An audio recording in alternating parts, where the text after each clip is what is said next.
यही सवाल है सर, काफी सालों से इसी बात पर चर्चा हो रही है, लेकिन परिस्थिति में सुधार नहीं हो रहा है। शायद कहीं ना कहीं जो जागरूकता बढ़ाने की कोशिश है वो उस तक नहीं पहुंच पा रही है, और इसी वजह से एंटीबायोटिक यूसेज का जो डेटा है वो कुछ इस तरीके का आया है। डॉक्टर पालीवाल, आपसे सवाल करना चाहूंगी, चूंकि आप सर्जन हैं।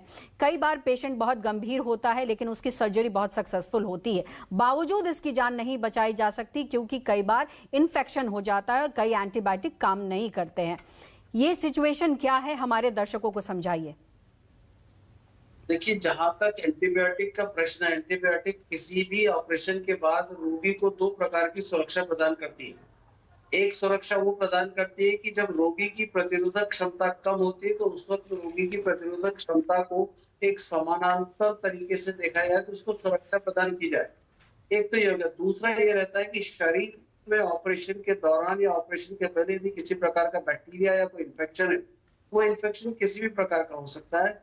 उससे यदि शरीर के लड़ने की क्षमता यदि पर्याप्त नहीं हो तो उसकी प्रतिरोधक क्षमता को या उसकी लड़ाई की क्षमता को बैक्टीरिया के खिलाफ बढ़ाने का काम किया जाता है। सामान्य तौर पर जो एंटीबायोटिक्स होती है ऑपरेशन के दौरान वो दो तरह की होती है। एक बैक्टीरियोस्टैटिक एंटीबायोटिक होती है जो बैक्टीरिया की संख्या बढ़ाने में उसको बढ़ने से रोकने में मदद करती है, और दूसरी जो एंटीबायोटिक होती है बैक्टीरियासाइडल एंटीबायोटिक होती है जो बैक्टीरिया को आगे रहकर अपने बायोकेमिकल कंपोनेंट के जरिए किल करने की कोशिश करती है। सामान्य तौर पर ऑपरेशन में यदि कोई स्टेराइल ऑपरेशन है तो बैक्टीरियोस्टैटिक टारगेट लेकर एंटीबायोटिक दी जाती है।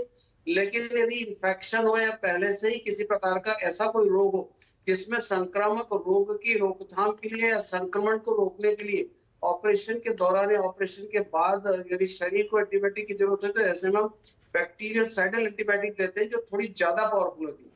लेकिन इसके इर्रेशनल उपयोग के कारण हमारे शरीर में लगभग ये मान के चलो करोड़ों की संख्या में बहुत सारे ऐसे बैक्टीरिया होते हैं जो हमारे शरीर के लिए मित्रवत व्यवहार करते हैं। तो हमारे शरीर में जो मित्रवत व्यवहार करने वाले बैक्टीरिया होते हैं वो यदि एंटीबायोटिक का गलत उपयोग होगा तो उन मित्रवत बैक्टीरिया को भी मारकर शरीर की प्रतिरोधक क्षमता को कम करते हैं। तो ऐसी परिस्थिति में जिस टॉपिक पर आप बात कर रहे हैं, निश्चित तौर पर इसमें आम लोगों को जागरूकता के साथ आगे आना पड़ेगा। हम अक्सर छोटी जगह या मझोली जगह देखते हैं कि लोग बिना डॉक्टर की सलाह लिए या बिना सही चिकित्सक की सलाह लिए या बिना पढ़े लिखे चिकित्सक की सलाह लिए, खासकर क्वैक्स से जो अनपढ़ चिकित्सक होते हैं उनसे छोटे शहरों में या छोटे गाँव में या मझोले शहरों में जो दवाइयाँ बिल्कुल लेकर डॉक्टर साहब, जागरूकता हर लेवल पर होनी जरूरी है, चाहे वो आम लोग हों चाहे वो डॉक्टर्स हों। इरैशनल यूसेज ऑफ एंटीबायोटिक हालात खराब